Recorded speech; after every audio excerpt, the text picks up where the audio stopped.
तर नेहमीच आपलं मन आणि मेंदू शांत ठेवायचं असेल, आपले जीवन आनंदी बनवायचं असेल, तर आपल्या जीवनामध्ये घडणारी प्रत्येक गोष्ट, प्रत्येक कृती समजत किंवा समजून घेत बसू नका. त्यामुळे आपल्या डोक्याचं जे काही ताण आहे तो आपोआप कमी होतो आणि लाईफ सुखकर आणि सोयीस्कर व्हायला खूप सारी मदत होत असते. ज्या गोष्टी घडत असतात त्या गोष्टी साधे सरळपणाने, सहजपणाने ज्या घडत आहे त्या ॲक्सेप्ट करण्याची किंवा स्वीकारण्याची जर आपण तयारी ठेवली आणि त्यानुसार सहज आपण जर जीवन जगलो तर आपलं आयुष्य आनंदी तर बनतं, पण आपलं मनही शांत राहतं आणि आपला मेंदूही शांत राहतो आणि आनंदी राहण्यास खूप सारी मदत होते. नमस्कार, मी सुनैना द सुपर मॉम ह्या आपल्या यूट्यूब चॅनलवर खूप खूप स्वागत आहे. आजचा दिवस तुम्हाला छान आनंदाचा जाओ, तुमच्या मनातल्या सर्व इच्छा पूर्ण होत याच तुम्हाला नवीन आणि मंगलमय दिवसाच्या शुभेच्छा.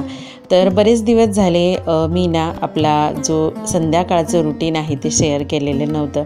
तर मग म्हटलं चला आज आपलं संध्याकाळचं रुटीनही शेअर करू. आणि सगळ्यात महत्त्वाचं, जरी कामं तीच असली तरी प्रत्येक दिवशी काही ना काही नवीन कृती असते, काही ना काही नवीन घडत असतं. त्यामुळे प्रत्येक वेळ ही एक नवीन सुरुवात असते असंच मला वाटत असतं आणि ती प्रत्येक गोष्ट तुमच्याबरोबर शेअर करताना सुद्धा खूप सारा आनंद वाटत असतो. तर आजचा व्हिडिओसुद्धा तुम्हाला खूप आवडेल, तर त्यासाठी व्हिडिओ आहे ना शेवटपर्यंत बघा. व्हिडिओ नक्की आवडेल. व्हिडिओ आवडला तर व्हिडिओला एक लाईक नक्की करा बरं का. आणि तुमचे ना जे काही कमेंट्स येतात ना ते माझ्यासाठी खूप प्रेरणादायी किंवा मोटिवेशनलसुद्धा असतात. मला खूप छान वाटतं जेव्हा तुमचा प्रतिसाद व्हिडिओला मिळतो, तर त्यावेळेस एक नवी उभारी येते प्रत्येक वेळी व्हिडिओ तयार करण्यासाठी. तर आजच्या व्हिडिओमध्ये ना असंच एक घटना वाचली मी किंवा मोबाईलवर ऐकली ती घटना आणि त्यामुळे ना मला ती गोष्ट तुमच्याबरोबर खूप सारी शेअर करावीशी वाटली की लहान मुलांना खरोखर लहानपणी म्हणा किंवा त्यांच्या जीवनातल्या प्रत्येक क्षणी ज्यावेळी त्यांना आवश्यकता असते ना, तर त्यावेळेस आपण त्यांच्या वेळेला उभं राहणं किंवा त्यांना आपला सहवास लाभणं हे सुद्धा तितकंच महत्त्वाचं असतं. आणि ही गोष्ट ना खरं सांगू मला किमया आणि स्पर्शू दोघींच्या बाबतीमध्ये खूप जाणवते. कारण किट्टू जेव्हा 3 महिन्यापासूनची लहान होती ना, तर त्यावेळेस मी वर्किंग होती आणि त्यामुळे मला म्हणजे एवढं किट्टूला जास्त कॉन्सन्ट्रेट किंवा बारकाईने तितकं म्हणजे तिचं लहानपण अनुभवता आलं नाही. आता मी तिला वेळ देत होती ती गोष्ट वेगळी होती, पण त्यामुळे ना म्हणजे बऱ्याचशा गोष्टींमध्ये डिफरन्स जाणवतो किट्टूच्या आणि स्पर्शूच्या. पण स्पर्शूच्या बाबतीमध्ये त्यामुळे मी असा डिसिजन घेतला की स्पर्शूला तिचं लहानपण आपण पूर्ण द्यायचं, पूर्ण वेळ तिच्यासोबत राहायचं, पूर्ण वेळ तिचं बालपण आपण जाणून घ्यायचं. तर त्याच्यामुळे ना काय होतं म्हणजे स्पर्शूची तब्येत म्हणा किंवा तिच्या सगळ्या बारीक सारीक गोष्टी किंवा हालचालींकडे माझं खूप बारकाईने आणि व्यवस्थित लक्ष आहे. पण किमयाच्या बाबतीमध्ये असं झालं की ती लहानपणापासून थोडीशी दूर असल्यामुळे ना तिच्या तब्येतीवर म्हणा किंवा इतर गोष्टींवर बराचसा परिणाम मला जाणवतो. त्यामुळं मग आता म्हणजे असं वाटतं की आपल्या स्वतःच्या करिअर करण्याच्या नादात किंवा आपण जेव्हा स्वतःकडे कॉन्सन्ट्रेट करतो किंवा वर्किंग राहतो, तर त्यामुळे ना आपण आपल्या थोडंसं दुनियेमध्ये मग्न राहायला लागतो आणि मग लेकरांकडे दुर्लक्ष होऊ नये. तर यासाठी ना मग मी स्पर्शूला पूर्ण म्हणजे वेळ देत असते आणि त्याच्यामुळे आता किट्टूकडे पण जास्त कॉन्सन्ट्रेशन माझं वाढलेलं आहे. तर आहे ना असं छान वाटतं. लेकरांना पण त्यांना आपला वेळ त्यांना दिला पाहिजे, आपला सहवास त्यांना मिळाला पाहिजे.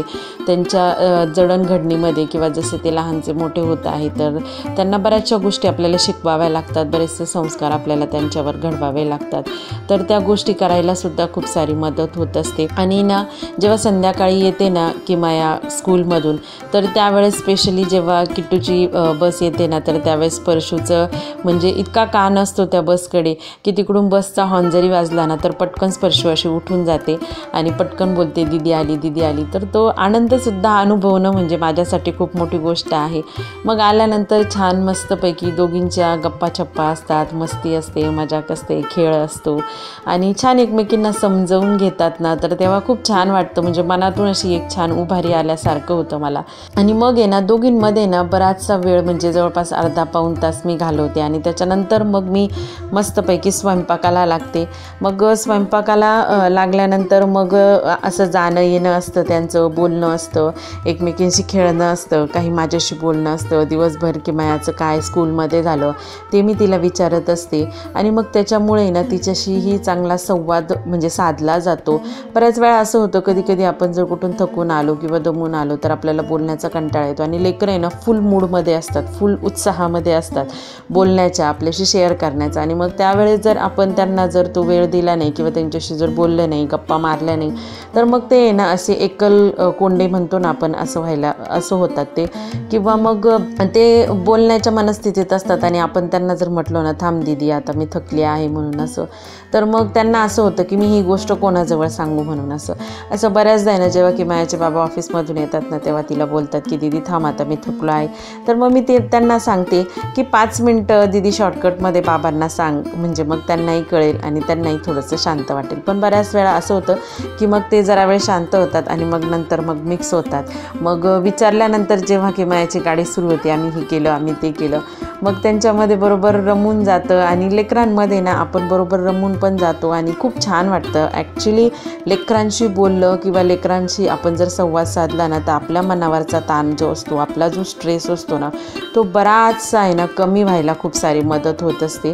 कारण त्यांच्या जगामध्ये आपण जेव्हा वावरायला जातो ना तर त्यावेळेस तो स्ट्रेस आपोआप मागे राहतो आणि तो दरवाजा बंद झाल्यानंतर आपण जेव्हा त्यांच्या दुनियेमध्ये एंट्री करतो ना तर त्यावेळेस इतकं रिलॅक्स, इतका आनंदी फील व्हायला मदत होते ना, आपणच आपला ताण तणाव सगळं विसरून जात असतो.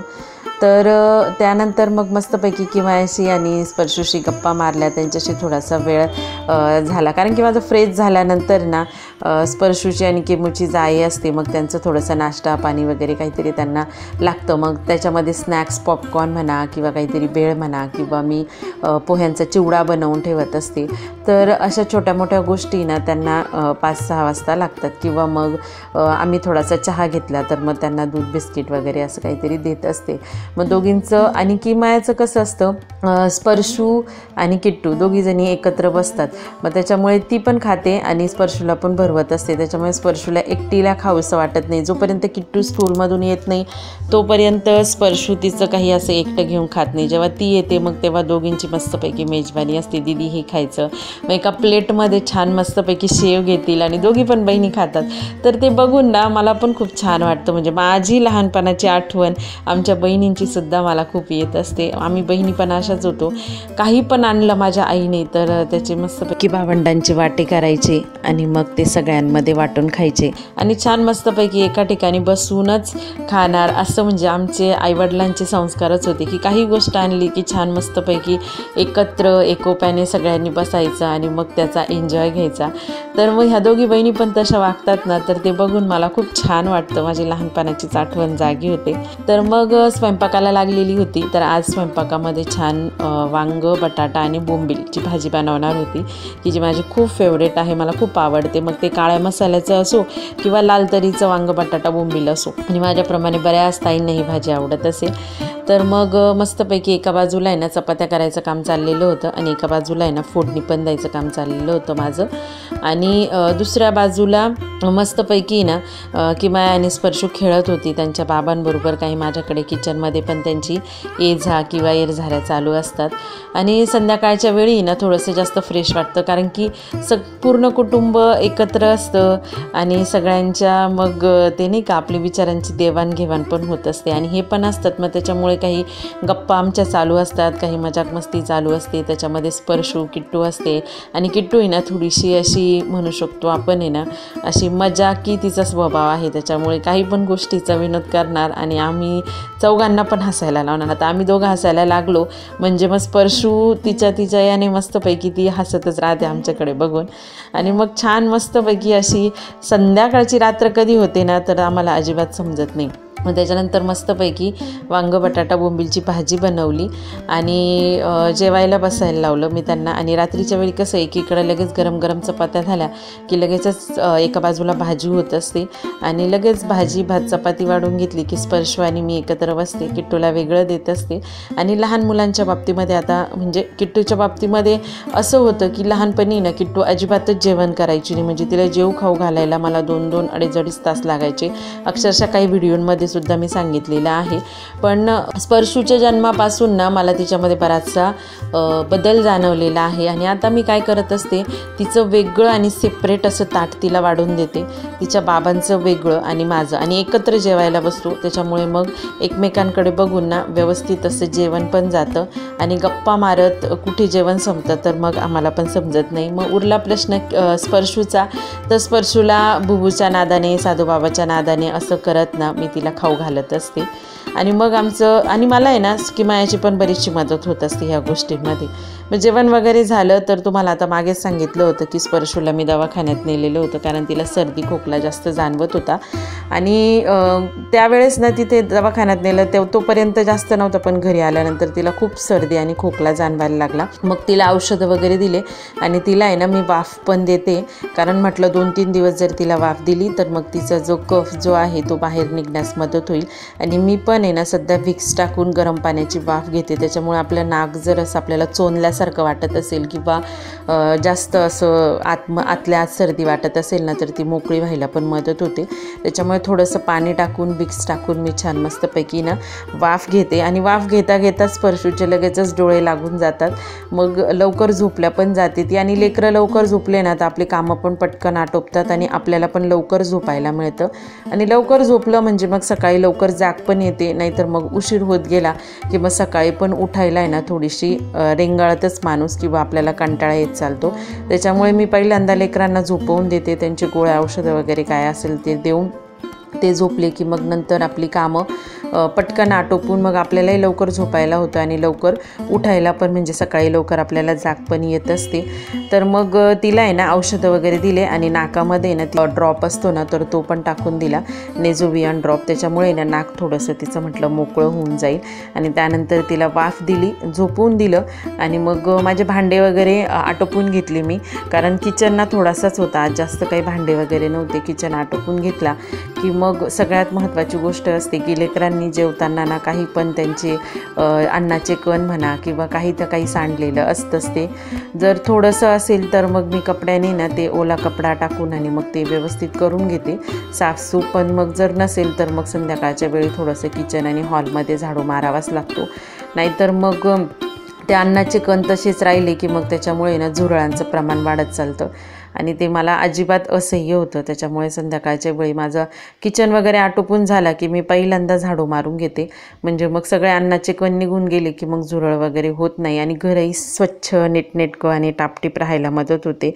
मग तसंच रात्रीच्या वेळीसुद्धा आणि सकाळच्या वेळीसुद्धा हे जे काही आपण किचन ट्रॉलीज जे असतात ना तर त्याच्याहून पण एक कपडा मारून घेते, कारण आता स्पर्शू बरीचशी मोठी झाली, तिच्या हाताने तिला वस्तू घ्यायच्या असतात, खाते आणि तेच हात आहे ना ह्या किचन ट्रॉलीचे वरचे जे ड्रॉवर आहेत ना त्याला लावत असते.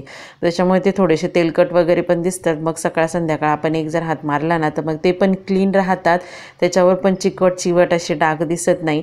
तुम्ही बघू शकतात आता माझ्या ट्रॉल्यांना जवळपास 6 वर्ष झाली, पण ट्रॉल्या माझ्या ॲज इट इज जशाच तशाच आहे आणि चमकतातही तशाच. तर त्याला कारण तेच आहे की नेहमी आपण नीटनेटके आणि टापटिप्पांना जर ठेवला ना वेळच्या वेळी थोडा वेळ देऊन व्यवस्थित साफसफाई जर केली तर आपलं घर नेहमीच नीटनेटकं आणि स्वच्छ राहण्यास मदत होत असते. तर असं होतं माझं ॲक्टिव्ह आणि मला स्वतःला फ्रेश करणारं इव्हिनिंग रुटीन. तुम्हाला कसं वाटलं ते मला कमेंटमध्ये नक्की सांगा. व्हिडिओ जर आवडला असेल तर व्हिडिओला एक लाईक करा, आपल्या चॅनलवर नवीन असाल तर चॅनलला सबस्क्राईब करा. पुन्हा भेटू एका नवीन व्हिडिओमध्ये. Bye bye.